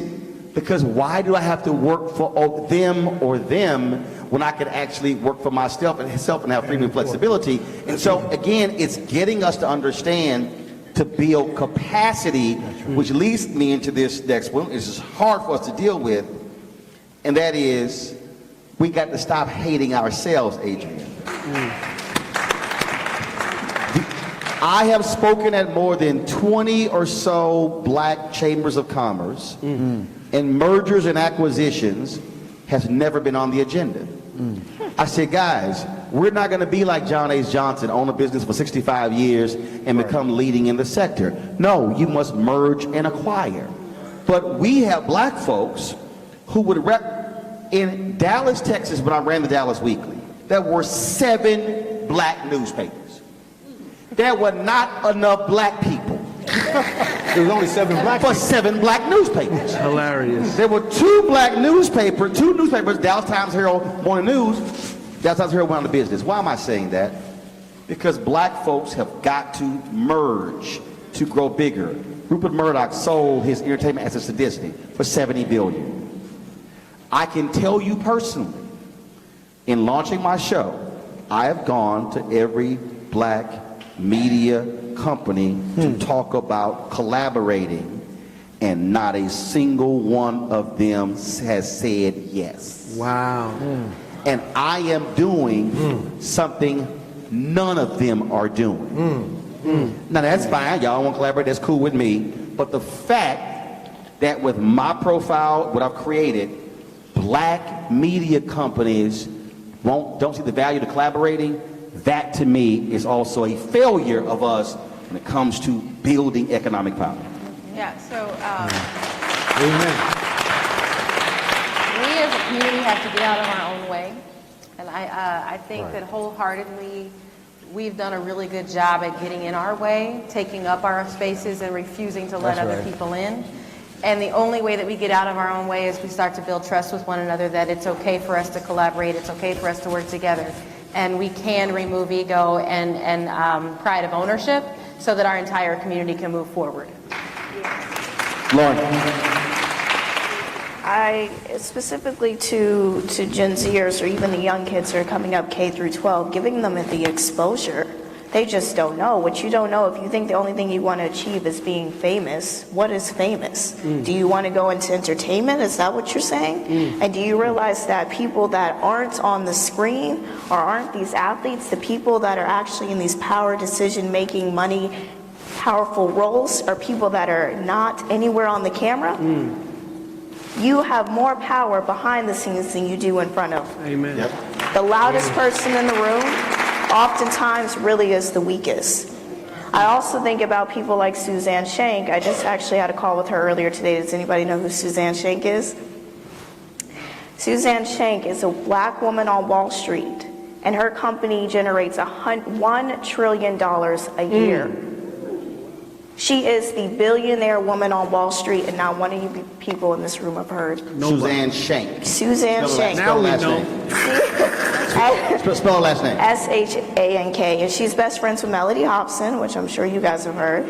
And she is a phenomenal lady, and her story, very similar to mine, came from Savannah, Georgia, went to school, went to Georgia Tech, ended up going to Wharton, et cetera, but she has made a name of herself on Wall Street. And she is looking to hire minorities, and not just because you're a minority, but because she feels it's a social responsibility to give back to the community, empower and uplift. But the biggest problem she has, people aren't applying for her company. She can't do all the work on her own. Right. She's on Wall Street, so her candidates are not looking like minorities. Yep. And she can't go out across the entire country. So we have to instill and expose children K through 12 and what that is going to look like when they get to college and even after college. Brother Nuri, is also not all about, people might assume, oh, do yourself, bootstraps. We also have to deal with institutions. If you actually asked where is the greatest collection of black wealth, it actually exists among black public workers in terms of pension funds. Wow. Of the $1 trillion federal pension fund program, black folks only manage 100 million of that. Wow. BlackRock wrote the rules to benefit themselves. They control about 60% of that $1 trillion. Wow. When I went to the Treasury Department in 2010 under Obama, I sat in a meeting in one of the lunchrooms and two brothers, and they said that minority firms outperformed white firms on the management of TARP funds. First thing I said was, does that mean minority folks get more money to manage? They went quiet. We, and this is, if you are a public worker, stand up. Okay, public worker meant you work for the city, the county, the state, the federal government. If you are a public worker, stand up. If you are a retired public worker, or current public worker, or former public worker, teacher, firefighter, y'all just figured out y'all okay, you have worked for a government, no, stay standing. I'm trying to show you something. Okay, last one. If you've worked for a teacher, firefighter, for the city, the county, whatever, stand up. Now look around this room. You've just proven what I said. There are more people who work in the public sector than the folks sitting down. Every single one of you in the public who work in the public sector, you have a pension fund. You should be asking your pension manager, how many black law firms are you using? How many black accounting firms are you using? How many black money managers are you using? You must be putting pressure on the state pension funds, because the state pension funds, Lauren will tell you, are the biggest investors on Wall Street. The same in federal. So black people we're sitting on wealth and not demanding black reciprocity in the management of your pension money. Wow. That, Brother Nuri, is something that we have to deal with, and there are people who've been trying to break those walls down, and they understand, to George's point, they know who controls the money, has the power, and we've been asleep at the wheel. Speak to that, and then I'm going to bring up the board chair for a comment. We're going to have final comments from our panel. Go. Well, the fact that currency is what money is called coming from the same root word that current comes from. Come on. And current means power. Money is a source of power. So anytime that we get involved in economics that connect to an institution, we're trying to ask them to give us some power. And we'll find that you can go to the bank that you bank with, they'll give you an $80,000 loan for an Escalade, a $250,000 loan for a plastic house, a $150,000 loan for education that won't work, but you go ask that same bank for a $10,000 small business loan and see what they tell you. Wow. Why won't they give you $10,000 for a small business loan when they'll give you $250,000 for a house that ain't worth nothing, a car that's going to be worth nothing after you drive it off the lot, and an education that hasn't proven to work? It's because they know that that business is warfare, and whenever you get involved in a collection of currency, you actually have power. So I agree with you. Those that have your funds or funds or pension funds with them, make them. A. Philip Randolph said he met with Franklin Delano Roosevelt, and after he stated the black plight and all that was there, look what Franklin Delano Roosevelt said to him as the president. He said, yeah, I agree with everything that you all have presented before me. And then he backed up and said, now make me do it. I'm telling you this, they're not going to do nothing for us unless we force them to do something for us. And the threat of a march in Washington in the 30s caused FDR to sign an executive order because he did not want 200,000 black folks coming to D.C. The threat of it made it sign it. So our unity is more powerful than a nuclear bomb. If we come together and demand, and listen to this, not only don't come together to demand that the Vietnamese treat us right in the nail shop and that the Koreans treat us right at the beauty supply. Now come together and open up a black-owned nail shop right next to their behind, and open up LaQuisha's beauty supply right next to them, and let's shop with our sister and brother before we shop with another. We spend too much time trying to rebuild and repair this broken system, and not enough energy working together to replace it with something that we can call our own. I got a statement right here before I go to the final statements from each panelist. Go right ahead. So first of all, Mike's not on. Is it Give me on now? yours, Roland. You got it?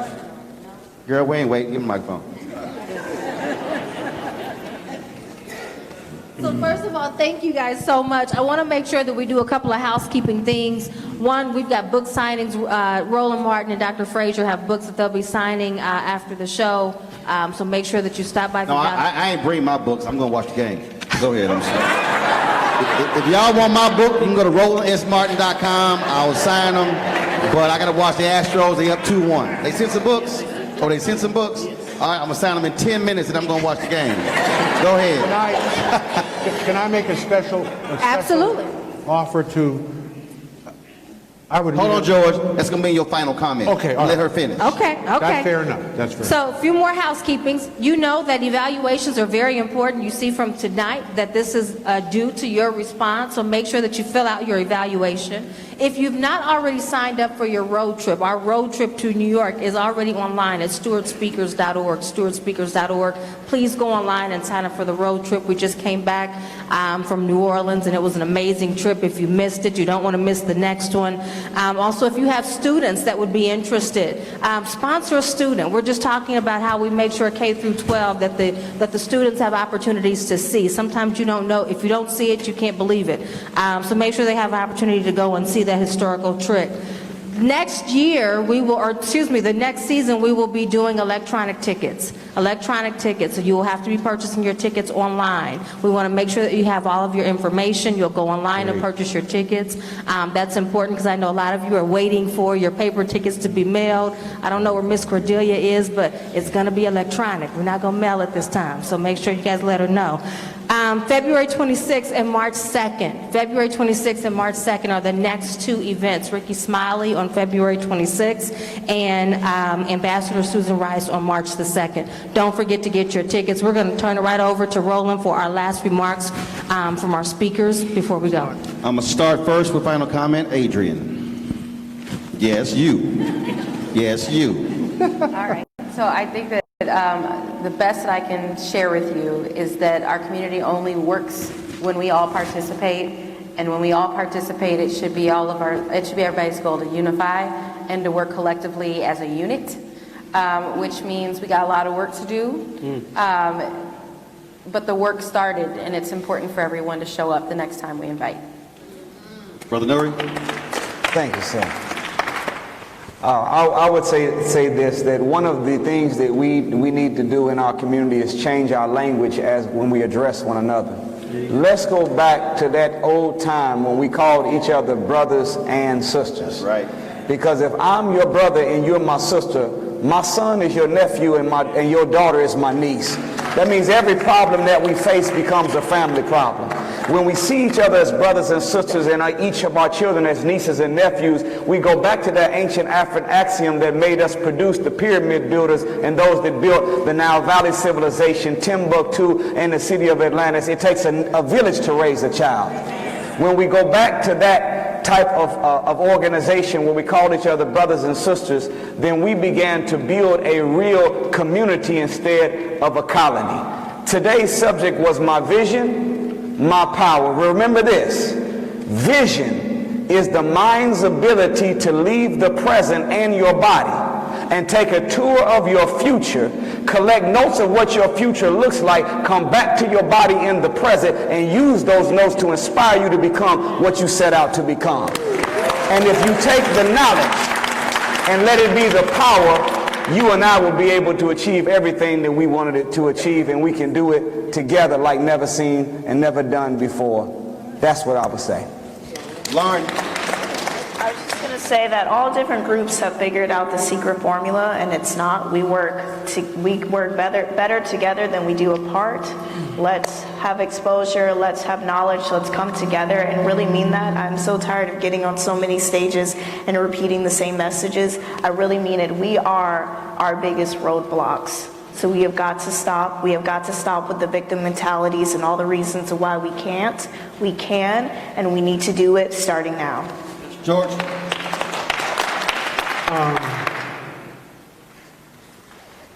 To my sisters, I just want to say to you from my heart and very simply, if you can't build with them, don't chill with them. It ain't supposed to be free. That's right. Remember that. Number two, to all of our brothers and sisters, our charge is very simple. Don't make it complicated. It's simple. Our charge is we must learn, earn, and return. We have a lot of us learning, a lot of us earning, but not enough of us are returning. And therein lies the problem.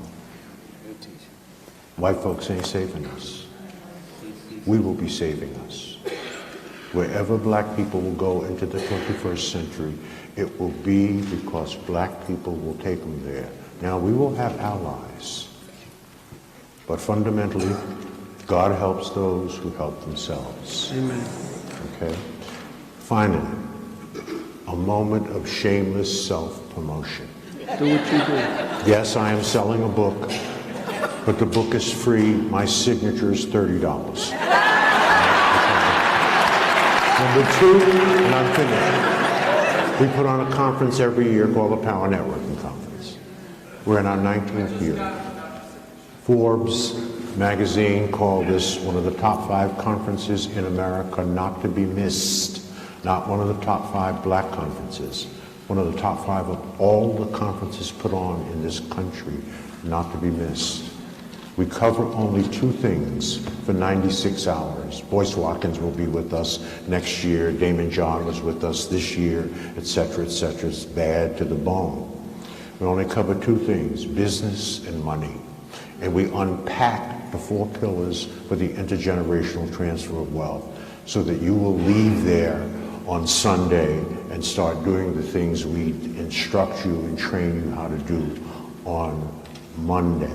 The conference is not inexpensive. An adult registration is $1,500. We sell out every year. A student registration is $800. We encourage it. All conferences should be conferencing with young people, especially millennials and Gen Y? Gen X? Gen Z. Gen Z. So it's a 20, hold on, I'm gonna give them a deal. Yeah. Give them a deal. No, hold on. I'm gonna give them a deal. If you actually start your own business, even if it's the Inc. or LLC, it's a tax write-off. Your conference. That's the deal. That's right. That's exactly right. So it's a $2,400 package for a young person and an adult. I want to reduce that to $499. So what is that? That's a $2,000, $1,900 For people in the room. Right? For people in the room. No, just for people in the room. Not the live stream, Not people in the live room. stream. Thank you. See, I'm trying to help you out. I love you. Thank you for saying that. I forgot you were live streaming it.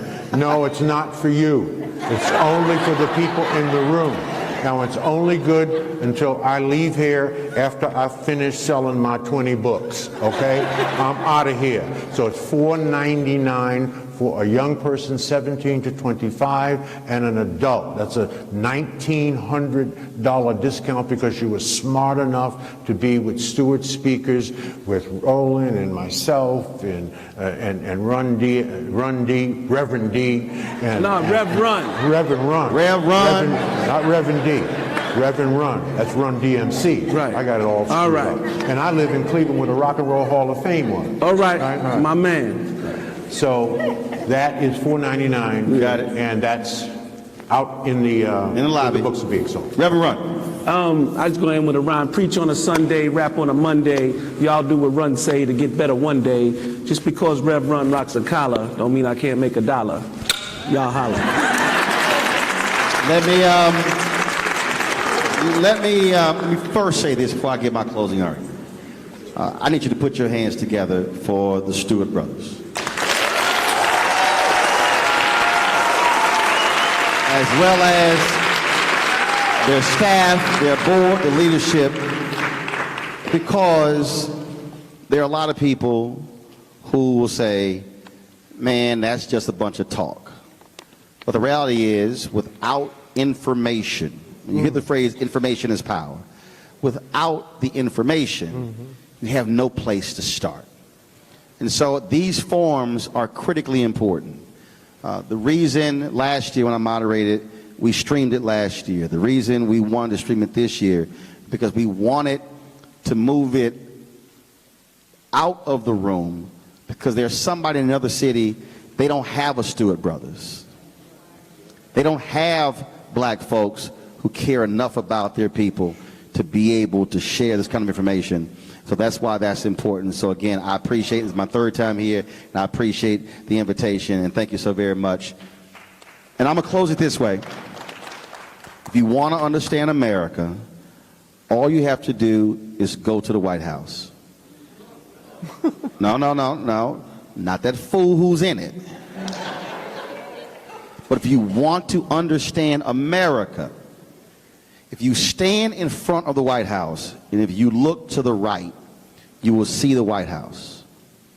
But you need to look to the left, and there's only one federal agency that shares a lawn with the White House. They are so close that you could walk 100 steps out of the side door, and then you'll be in the east wing of the White House. They could play flag football, kickball on the lawn, because there's only one agency. That's the Department of Treasury. Every federal agency has come out of the Department of Treasury. Why? That's where the money is. That's why there's a revolving door between Goldman Sachs and the Treasury Department. That's why BlackRock, all of those folks who are on Wall Street, they go there. In fact, the Treasury Department, from a visual standpoint, in fact, to be perfectly honest, is more ornate and looks even more grand than the White House. Right. Because the money folk made sure their building looked good. Why am I saying that? Because I started this conversation off with, if we are going to achieve freedom, black folks, we cannot start every conversation with social justice. I'm not denigrating social justice, but you cannot say Black Lives Matter if you also don't add Black dollars matter. That's right. They have no problem with us fighting police brutality. They got a problem with us fighting for the money. And when we start fighting for the money, and when we use the power of the public workers to demand Black folks are managing pension funds, and we use our power and tell the ad agencies that if we're watching 70+ hours, damn it, y'all got to make sure that Black firms and Black media companies are getting the ad dollars. If we use our power to flex our economic muscle like Operation Breadbasket did, like Reverend Jackson has done, like Dr. King did, then America will be scared to death of us. And why is this important? This is my last point. We are 24 years away from America becoming a nation that's majority people of color. Which means that if we continue the current trend educationally and economically, Black people in the United States will look the same as Black people in South Africa, where we will combine with Latinos and Asians be the majority, but we will be dragging from the back economically. Whites own 9%, there are 9% of whites in South Africa, they own 72% of the land. We need to understand white folks have played the money game. If you want to change America, show me the money. And when you start talking money, folk look at you differently. I want our activists fighting for our social rights, but I need our money people fighting for economic rights. And Frederick Douglass said, power concedes nothing without a demand, and you must agitate, agitate, agitate. And I'm saying, show me the damn money. Amen.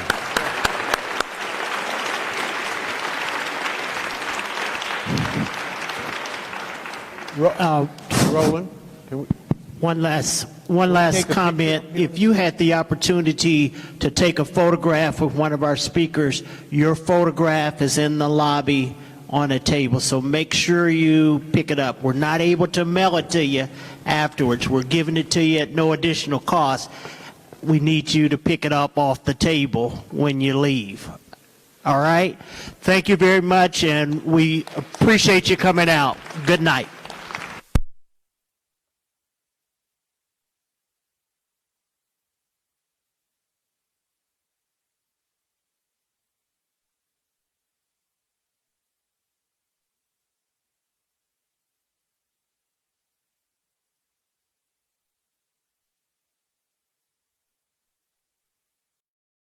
Hey fam, I want you to like, share, and subscribe to our YouTube channel, youtube.com/Roland S. Martin. And don't forget to turn on your notifications. You want to support Roland Martin Unfiltered? Be sure to join our Bring the Funk fan club. Every dollar that you give to us supports our daily digital show. There's only one daily digital show out here that keeps it black and keep it real. As Roland Martin Unfiltered. Support the Roland Martin Unfiltered daily digital show by going to RolandMartinUnfiltered.com. You can make this possible. You want to check out Roland Martin Unfiltered?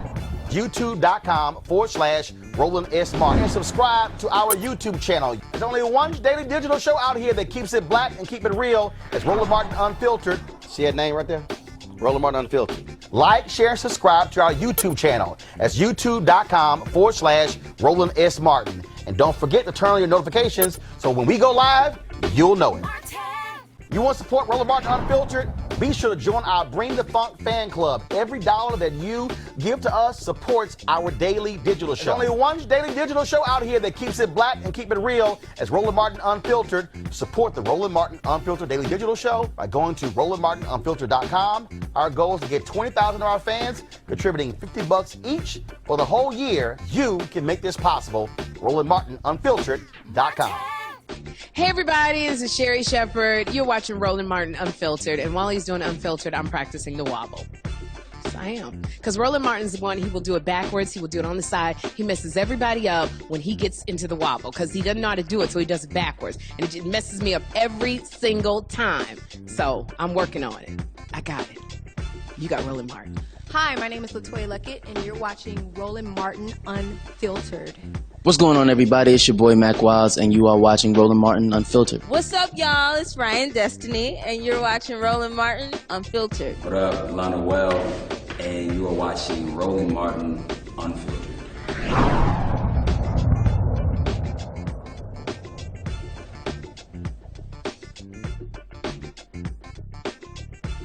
Hey fam, want to check out Roland Martin Unfiltered, the blackest show on all of digital, cable, and broadcast. Check out our audio podcast.